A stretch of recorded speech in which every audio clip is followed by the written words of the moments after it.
Alors ce n'est pas encore la chute, mais c'est peut-être le début du déclin. Selon une étude du cabinet Xerfi, le nombre de boutiques consacrées au vapotage, comme on dit, devrait passer de 2500 actuellement à environ 2000 en fin d'année, soit une chute de 17% en 2015. L'étude prévoit également une baisse de 10% du marché, de l'ensemble du marché de la cigarette électronique, un marché qui s'est élevé l'année dernière à environ 400 millions d'euros en France. Il faut signaler quand même que les professionnels du secteur contestent ces chiffres, notamment ceux sur le marché. La Fédération des acteurs de la cigarette électronique, ça existe, ça s'appelle la FIVAP. Eh bien, elle affirme au contraire que le marché français continue de progresser, en tout cas qu'il a continué de progresser au cours des 6 derniers mois de l'année, des 6 premiers mois de 2015. Mais elle reconnaît que le nombre de boutiques spécialisées dans le vapotage va sûrement diminuer. Alors, ces boutiques, effectivement, on les voit, vous les voyez peut-être d'ailleurs chez vous dans votre ville. Certaines d'entre elles ont fermé ces derniers temps. Benoît, comment l'expliquer alors que le marché, il y a peu encore, était en plein boom ? Alors il y a plusieurs explications. La principale, c'est tout simplement qu'il y a eu trop d'ouvertures de boutiques au cours des 2 dernières années.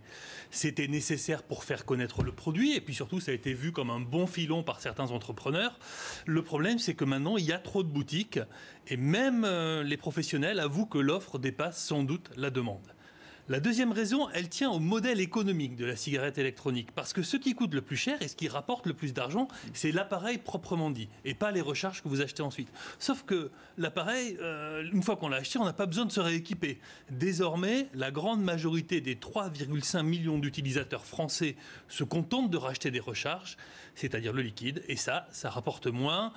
Pour savoir, il y a à peu près un fumeur sur 2 qui a déjà essayé, donc le marché commence à être vraiment bien occupé, bien saturé.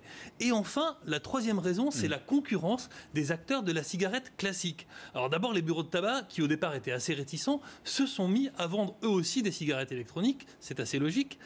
Et du coup, ça fait une concurrence beaucoup plus forte, d'autant que les fumeurs, qui sont le principal marché de la cigarette électronique, ils ont assez l'habitude d'aller dans le bureau de tabac. Et aujourd'hui, ce sont les acteurs, les fabricants de cigarettes classiques, les grands cigarettiers mondiaux, qui commencent aussi à se mettre sur ce marché.